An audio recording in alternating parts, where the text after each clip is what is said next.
Dolmen is a crystal whose radiation. I think I played a demo for this game like years ago. We're always down for a game set in a Lovecraftian world and loaded with cosmic horror. But in a sea of Dark Souls clones, Dolmen fails to distinguish itself outside of its sci-fi visuals. Everything about it is just so predictable. Gee, I wonder if I'm gonna get ambushed on this wide bridge. Golly, I hope there isn't an enemy waiting at the end of this narrow corridor. I'm gonna go on a limb here and say that the #1 worst game is gonna be Babylon's Fall, because there was nothing positive I heard about that game. Not once this year, I believe. Number 9. Vampire the Masquerade, Swansong. Oh no, there's nothing to be afraid of. You're not going to be afraid of a couple paintings now, are you? No. Vampire the Masquerade is that one person who peaked in high school and never really amounted to much afterward. Bloodhunt was a remarkably well-made game, but the same cannot be said for Swansong. Look, when you're making a narrative-driven game, you need to make sure your writing and character development are top-notch. Number 5. Waifu Impact.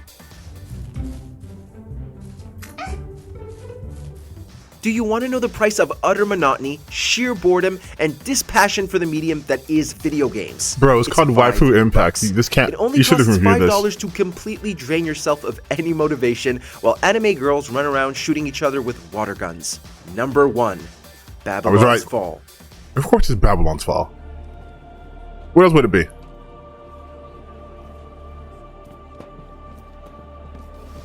You can release a broken The game product. looked You like can a launch a PS3 shoddy game. monetization system. You can spit out something for the sake of tax write-offs. What you can't do is shell out something Right. so cynical. That's fucking PS3 graphics. That's PS3.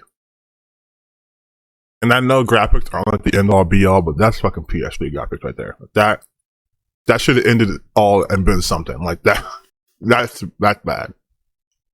And look at the boy's hair right here.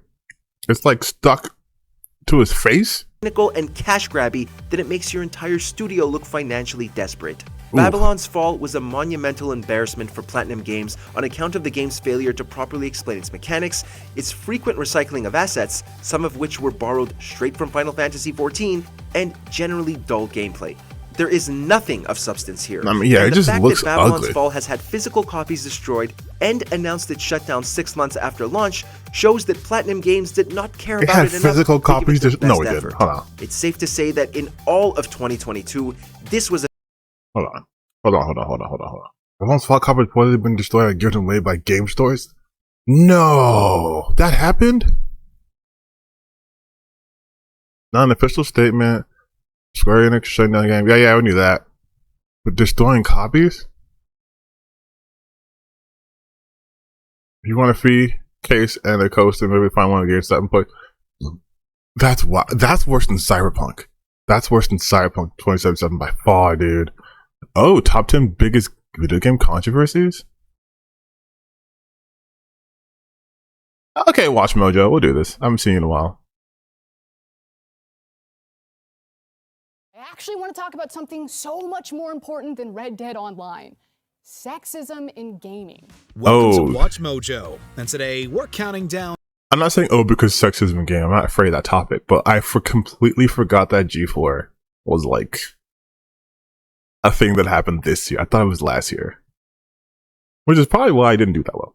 On our picks for the top 10 video game controversies of 2022.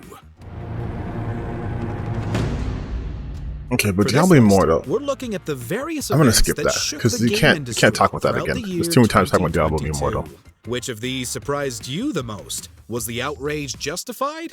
Let us know down in the comments. Number 10. Streaming is the way of a dead future. What exactly Google is Stadia. We've got you covered. Over the last few years, big tech corporations have tried to convince us that streaming is the ultimate way of the future and that we don't want plastic boxes in our homes. Google was among the first That's such to a start bad this idea, though. aggressive Like- push with Stadia back in 2019.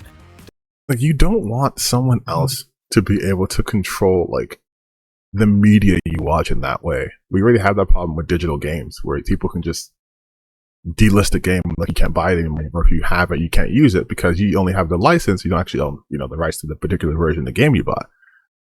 But imagine that, but like if you're streaming your stuff, then it has to come from someone else's servers, and then it bounces off of your internet connection. So like, if I wanted to buy a video game, I could buy a video game and download it, or just buy a physical copy of it. Regardless of my internet connection, I could relatively have, you know, a good time playing the game. But like, if it's relying on streaming and my internet's shit, then like, I'm gonna always have a bad experience playing it. Despite a tumultuous launch, the platform admittedly did get better over time in terms of performance. But did we really want to pay for access to this thing on top of having to pay for games we already owned on other platforms? That's the saying too. Nope. Like, so to see Google announce Stadia's closure in September 2022 was anything but surprising. Unfortunately, many developers found out about this at the same time the public did, forcing that was fucked everyone up to go into overdrive and help migrate Stadia players to other platforms. Number 9. Trapped in a blizzard. oh, a cute little tie. I see what you're doing there. Ever since their massive wave of lawsuits towards the end of summer 2021, Blizzard seems to be on a tirade to burn all bridges with its player base. Activision's other half is pulling all kinds of shady business practices in 2022. Where do we begin? First, we had Diablo Immortal's launch when players slowly discovered the game's pay-to-win mechanics. Then they acquired Proletariat, the developers of the free-to-play shooter Spellbreak, and delegated the studio to solely work on World of Warcraft. Next came the that's why Spellbreak went down? Overwatch, and forcing the entire player base over to the underwhelming and unnecessary Overwatch 2, along with the failure of delivering a PvE story mode as originally promised. Needless to say, Blizzard has seen way better days.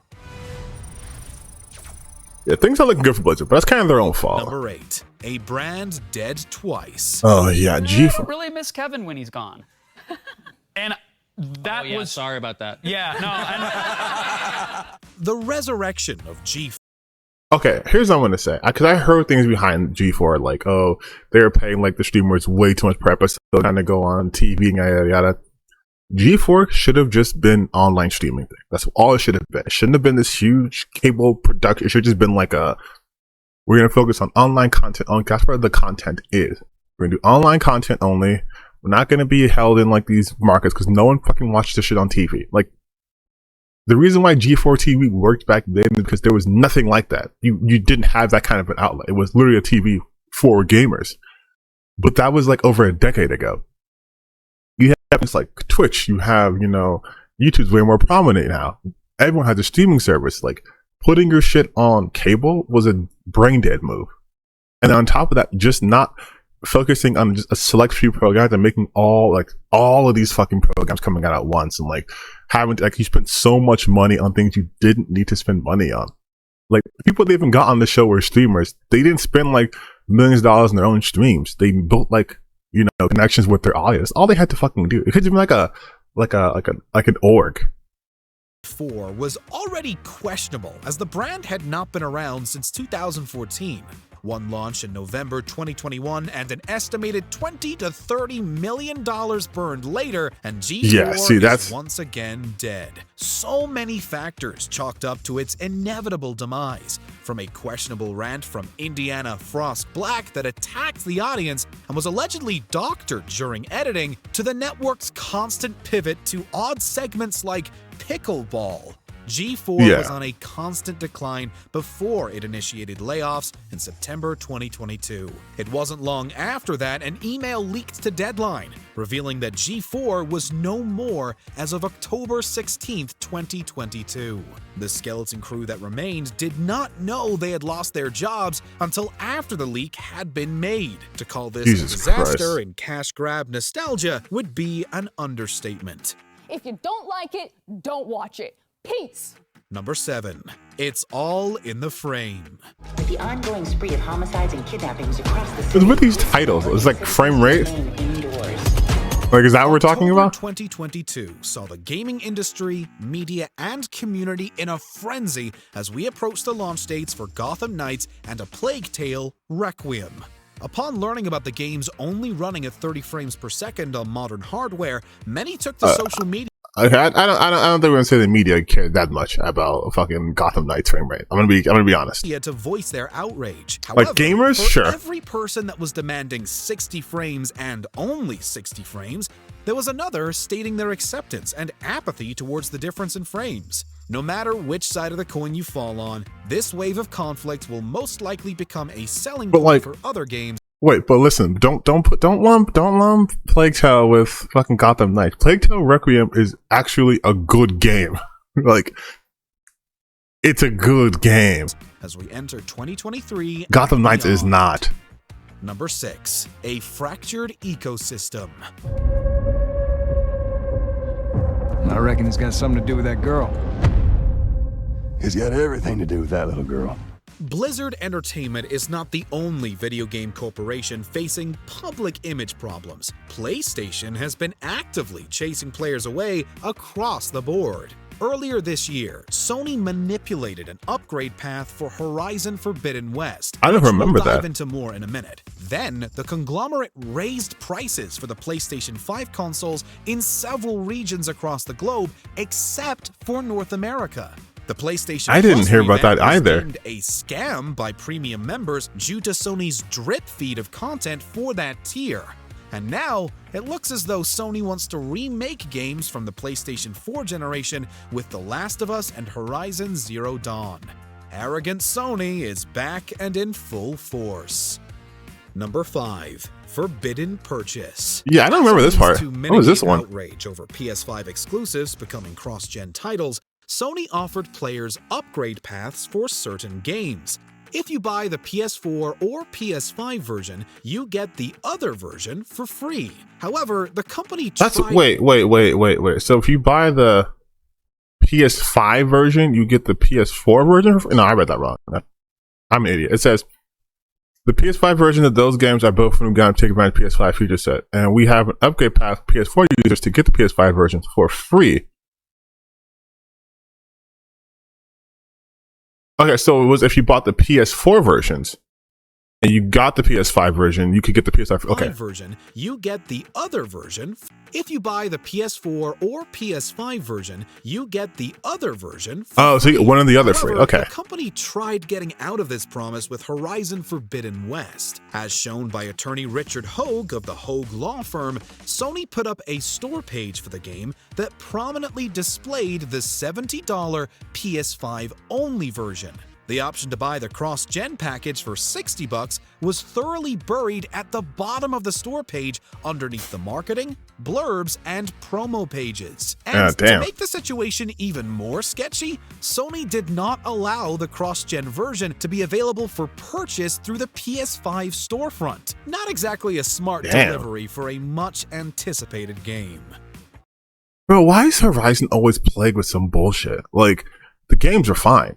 I haven't played Forbidden West yet. I don't have PS5, but like, I played Zero Dawn, and that game was just like slammed in between fucking Breath of the Wild came out, and then it was like Horizon Zero Dawn, and then this year it was Elden Ring, and then Horizon Zero. I'm like, fuck, man, I got slammed. Still did well, but now I'm hearing this shit too. Like, I didn't even hear about that. Number 4. Tell us lies, tell us ugly lies. Bad boy. That's a song reference, but it's tell us lies, tell me sweet little lies. Oh, this is because of the voice actor controversy, right? In the weeks leading up to Bayonetta, bro, this shit had me heated.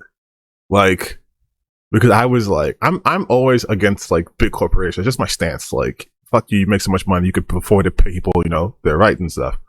And then the way that she came out with this, like, I was like, oh, that's kind of fucked Nintendo and Platinum do that.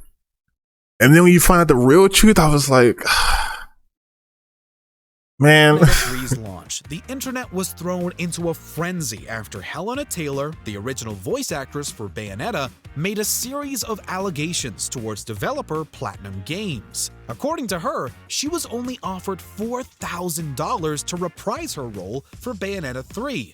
thus prompting her to call on fans to boycott the games and scrutinize Bayonetta's new voice And people actress, were riding Jennifer hard for her. They were going to However, boycott. Sources of Bloomberg and Video Games Chronicle would clarify that she was offered $4,000 to $5,000 per recording session for a total of $15,000, with an allegedly separate offer for $4,000 just to cameo as Bayonetta in a separate game. Taylor did confirm that she was offered more than what she originally stated, but also claims the sources were lies and asked fans to donate money to questionable charities. Yeah, that's what I was like. That was Number wild. 3. It's cuffing season. That's wild. Throughout 2022, it seemed as though companies were getting bought up left and right, most notably from questionable parties. Tencent, which is operated by members of the Chinese Communist Party and veils themselves as games publisher Level Infinite, acquired 3 studios and bought large stakes Tencent in was Ubisoft going and crazy. From Software, while hiring former Assassin's Creed director Ashraf Ismail and former PlayStation executive Sean Layden. Netflix also acquired 3 studios for their Netflix Games initiative, bringing them to a total of 6 in-house. I don't know why gaming Netflix is trying to get into studios. gaming, bro. Sony Focus bought on Destiny streaming. and former Halo studio Bungie, as well as Haven Studios, who has yet to put out a game. Chinese gaming enterprise NetEase acquired Quantic Dream, while Saudi Arabia claimed massive stakes in Capcom, Embracer Group, Nintendo, and almost all of SNK. Yeah, there was huge Who is acquisitions getting this your year. money, folks. Number 2, dramatic corporations. We don't get to sit one out.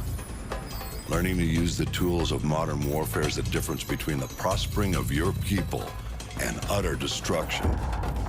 Of course, the biggest acquisition that happened in 2022 was Microsoft's acquisition of Activision Blizzard King.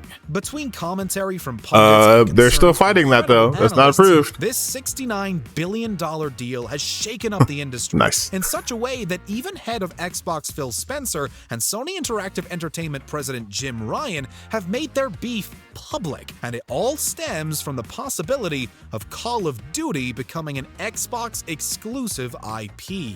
On one hand, you have Spencer telling regulators that doing so would cost Microsoft money and PR. On the other, you have Jim Ryan claiming that PlayStation cannot compete with Call of Duty, despite Sony owning several dormant shooter IPs. Yeah, this is a wild statement because PlayStation didn't reveal shit during one of the award shows to show that they had nothing without Call of Duty. It got wild. Exclusivity, while his company announces PlayStation exclusives week after week. At the time of writing, the deal has not yet been closed, but regulators like the CMA are they're getting at sued odds with one another. Before we continue, be sure to subscribe to our Ukraine. Okay, I wouldn't qualify the war in Ukraine strictly as a video game controversy, so let's see how they go with this direction. When Russia invaded Ukraine in February 2022, it seemed as if the world stopped in fear. The actions of President Vladimir Putin have cost countless lives, and it has affected not just video games, but every other market across the globe. As Companies a war would. in or around Ukraine were forced to cease operations and relocate staff. Unfortunately, the people of Ukraine have lost offices, parks, historic landmarks, and homes as a result of Russia's invasion. This tragedy prompted many organizations across the video game space to actively promote charities like the Ukraine Relief Funds, with some studios going as far to donate all proceeds within certain windows. Did you enjoy this video? Check out not until the end. Yeah, that's a weird way to end the video. I'll be like, yeah, war in Ukraine killed so many people, ruined lives, even caused, delayed video games. Did you enjoy this video? If so, like and subscribe. No, dude, that's a weird. I know it's your tagline, but you gotta do better than that.